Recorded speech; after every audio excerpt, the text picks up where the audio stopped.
In today's video, we will solve problems of exercise 4.4 grade 7 mathematics, and we have done already question number 1 and 2 with the explanation and formulas. Now we are going with the same formulas as we have done before. Question number 3, first part is evaluate the expressions. So the first question is 1 whole square raised to the power whole 3 multiply by 2 raised to the power 3 and whole power 2. तो सबसे पहले हमने यहाँ पे जो formula पढ़ा था कि एक बेस के दो पावर्स को हम मल्टीप्लाई करते हैं, तो 1 बेस है और इसके दो पावर्स हैं, तो 2 और 3 को हम यहाँ पे मल्टीप्लाई करेंगे. इन मल्टीप्लिकेशन विद 2 इसका पावर 3 है, एक और पावर 2, इन दोनों को मल्टीप्लाई करेंगे. इसका हमारे पास जो रीज़न था वो ऑलरेडी हम यहाँ पे इसको सामने लिखते हैं. a raise to power m and whole raise to power n is equal to a raise to power m multiply by n.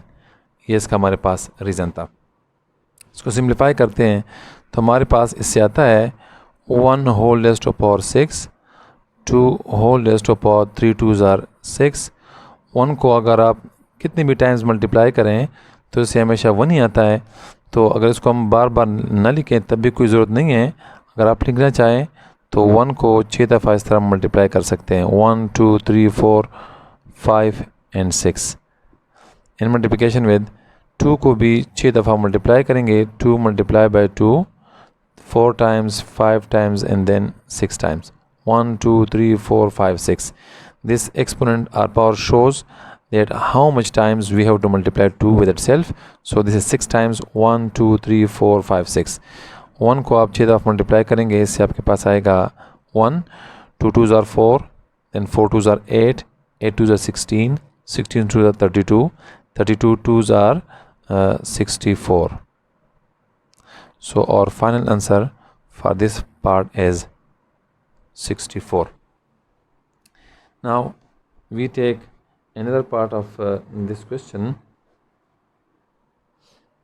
That is the second part. इसमें यहाँ पे सबसे पहले यहाँ पे अप्लाई करते हैं ज़ीरो एक्सपोनेंट. किसी भी नंबर का पावर अगर ज़ीरो हो तो इससे डायरेक्टली हम लिखेंगे 1. इसका हम रिज़ल्ट पढ़ चुके थे. ज़ीरो एक्सपोनेंट से हमेशा 1 आता है. अब यहाँ पे जो इसका रीज़न है, एक बेस के दो पावर्स को हम मल्टीप्लाई करते हैं तो ये और ये मल्टीप्लाई होंगे, तो 2 मल्टीप्लाई बाय 2. इन दोनों का हमने सामने रीज़न निकला है. Because a raise to power 0 is equal to 1 and a raise to power m whole raise to power n is equal to a raise to power m multiply by n. These were the two reasons that why we have written 1 in place of this and minus 3 raised to the power 2 multiplied by 2. These two are the reasons. Now 1 की multiplication से कोई फ़र्क नहीं पड़ता, किसी भी number के साथ वो मल्टीप्लाई करें या ना करें, it doesn't change the number. So we are left with 3 minus 3 raised to the power plus 4. और जब इवन पावर हो तो ये माइनस ख़त्म हो जाता है. हमने पिछली वीडियोज़ में भी किया है, माइनस को आप 4 दफ़ा मल्टीप्लाई करें तो ये प्लस बन जाता है. तो 3 raise to power 4 minus multiply by minus multiply by minus multiply minus minus minus becomes plus, again minus again plus. तो इनकी लिखने की हमें ज़रूरत नहीं है. तो जब इवन पावर हो तो नेगेटिव बेस ख़त्म हो जाता है. अब 3 रेज़ टू पावर 4 का मतलब है कि हमने 3 को 4 दफ़ा मल्टीप्लाई करना है 3 ही के साथ. तो 3 3s are 9, 9 3s are 27, 27 3s are 81, which completes the question. Now the third part of this very question is, हमारे पास इस क्वेश्चन का जो थर्ड पार्ट है वो ये है.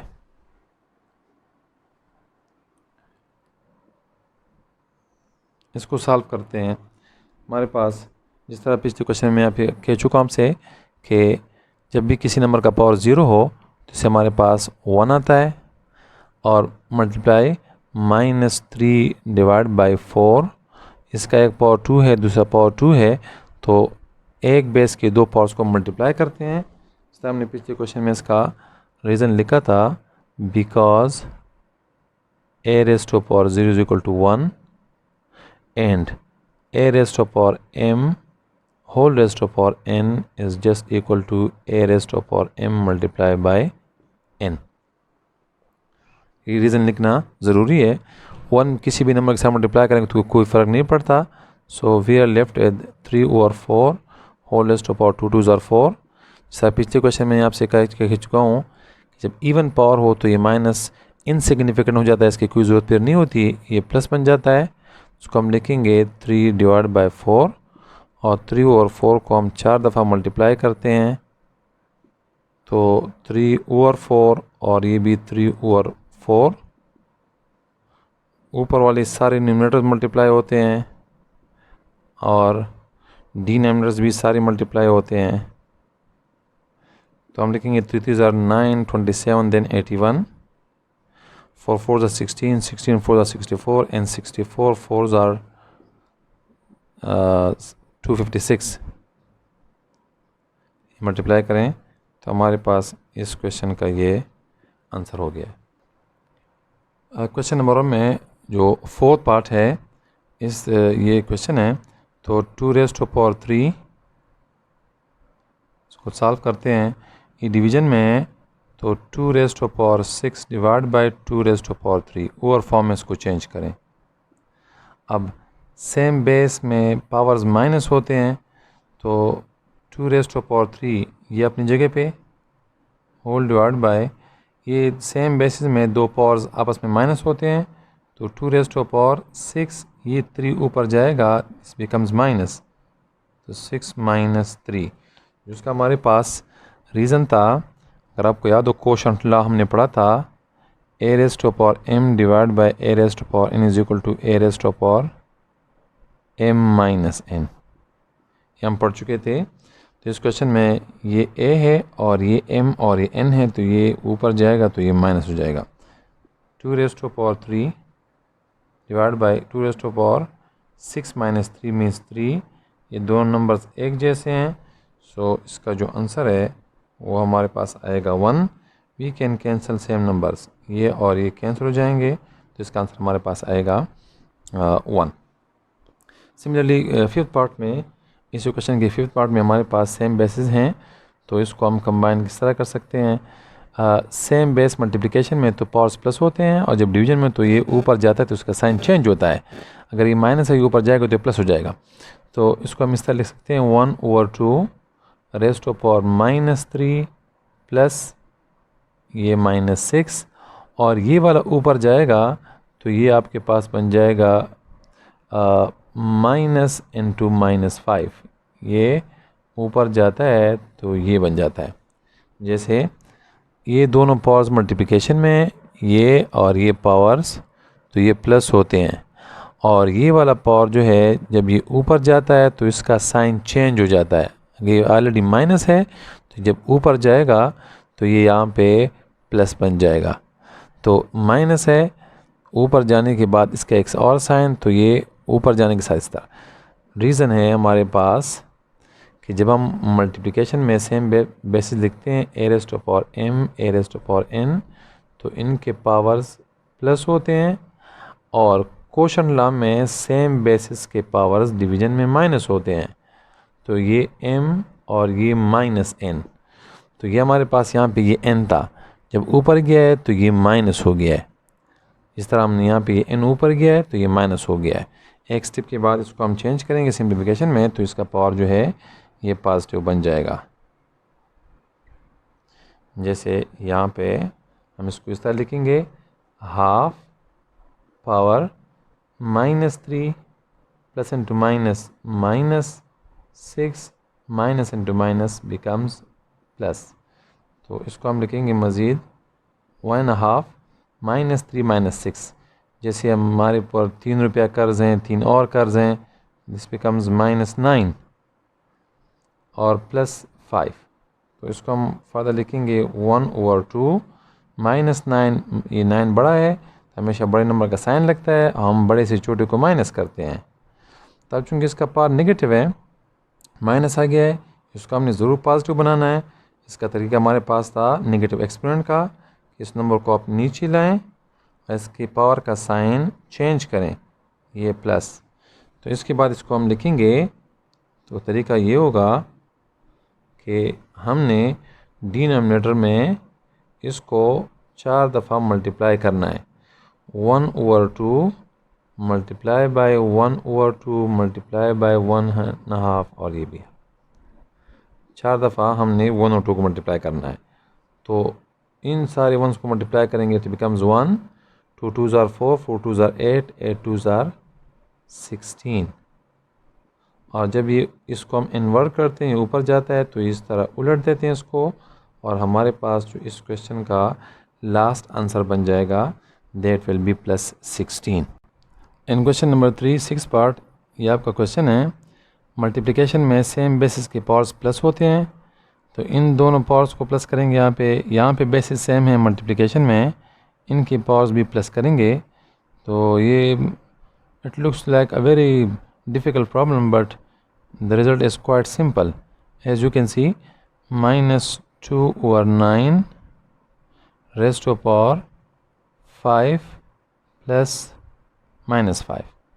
In multiplication, the bases of same powers should be added. Now similarly in denominator we have the same base 3/2 raised to power 4, then plus -4. The same base 3/2, both powers must be added, and the reason for this is a raised to power m multiplied by a raised to power n is just equal to a raised to power m plus n. So the reason, now -2 divided by 9 -5 plus 5 minus 5, this will become 0, plus 4 minus 4, this is also 0, and any number power 0 is 1. So our last answer is 1. ये क्यों इससे 1 आता है?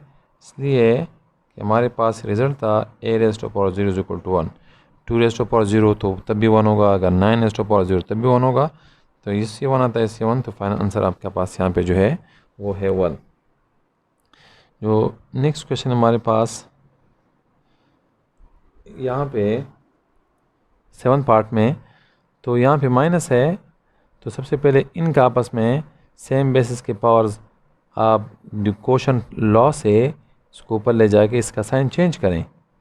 तो -3 ये -3 और ये 4 यहाँ पे ऊपर जाएगा, दिस बिकम्स +4, -1/3 और ये -5 ये ऊपर जाएगा, दिस बिकम्स +6। हमारे पास रीज़न इसका ये था, डिवीज़न में सेम बेसिस के पावर्स माइनस होते हैं। तो ये आपके पास है a raised to power m minus n। अगर ये प्लस है तो ऊपर जाके ये माइनस हो जाता है, अगर ऑलरेडी माइनस है तो चेंज का मतलब है, साइन के चेंज का मतलब है कि ये ऑलरेडी अगर माइनस है तो ऊपर जाके प्लस बन जाता है। तो ये -4 था, जब ये ऊपर गया है यहाँ पे इस बिकम्स +4। ये -6 था, जब ऊपर गया है this becomes +6। Now question is becoming more and more easy. So 1/3 -3 + 4 से 1 आता है, और यहाँ पे भी -5 + 6 से भी +1 आता है। तो यहाँ पे आ गया 1/3 - 1/3, बिल्कुल एक जैसे हैं, and the last answer for this question is 0 because +3 and -3 will be cancelled out. The last part of question number 3 is 10. इसको सॉल्व करने के लिए negative power, we have to change negative power, negative exponent into positive, and the only method is just to invert them, reciprocate them.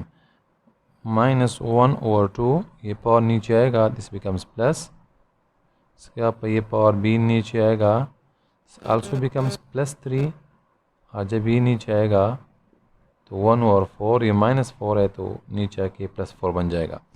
And the valid reason for this was a raised to power minus m is equal to a raised to power plus m। जब power को आप नीचे लाते हैं तो ये power अपना sign change करता है। Now we are having even power negative base, इसका कोई फ़ायदा नहीं है। माइनस पावर, ये माइनस वैसे भी ख़त्म हो जाएगा।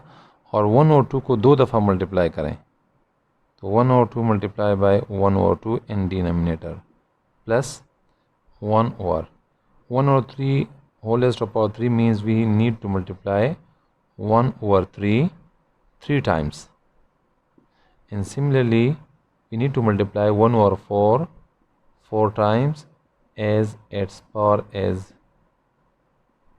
4। तो इसको हम मल्टीप्लाई करते हैं ऊपर वाले नंबर ऊपर के साथ, तो 1 and 2 2s are 4। यहाँ पे 1, तीनों की मल्टीप्लिकेशन से 1 आता है, 3 3s are 9, 9 3s are 27, and lastly इनको मल्टीप्लाई करते 1, 4 4s are 16, 16 4s are 64, 64 4s are 256। ये यहाँ पे थर्ड फ्रैक्शन जो है हमेशा ये ऊपर जाता है, यहाँ पे मल्टीप्लाई होता है। ये 27 जो है ये यहाँ पे मल्टीप्लाई होगा, ये थर्ड फ्रैक्शन जो है ये यहाँ पे मल्टीप्लाई होगा। तो हमारे पास यहाँ पे आ जाएगा 4 1s are 4, डिवाइड बाई 1 लिखने की ज़रूरत नहीं है। 27 1s are 27, इसको भी लिखने की ज़रूरत नहीं है। और 256 यहाँ पे हम ऊपर लिखेंगे। तो इन सब को हम ऐड करते हैं तो 256 को 4 के साथ तो 260 और 27 मज़ीद ऐड कीजिएगा तो हमारे पास जो लास्ट आंसर आएगा that will be 287, which completes और चैप्टर 4। यहाँ पे इसी क्वेश्चन में 3 में मैंने 2 पार्ट्स आपको एज अ होमवर्क छोड़ दिए हैं, इनका ज़रूर सॉल्व कीजिएगा। चैप्टर 4 जो एक्सपोनेंट पे बेस था, काफ़ी डिटेल्स में इस पे मैंने वीडियोस आपको बना के दिए हैं। तो इनको आप अपनी नोटबुक्स, अपनी कॉपीज़ में वीडियो को देख के समझ के तो उसको फेयर कॉपीज़ कंप्लीट कीजिएगा। इससे आपकी प्रैक्टिस भी हो जाएगी। जहाँ कहीं होमवर्क है तो उसको कंप्लीट करने से आप इसको ज़्यादा समझने में आपको आसानी होगी। And with this we came to the end of chapter number 4, end of chapter number 4। Thanks for watching the video.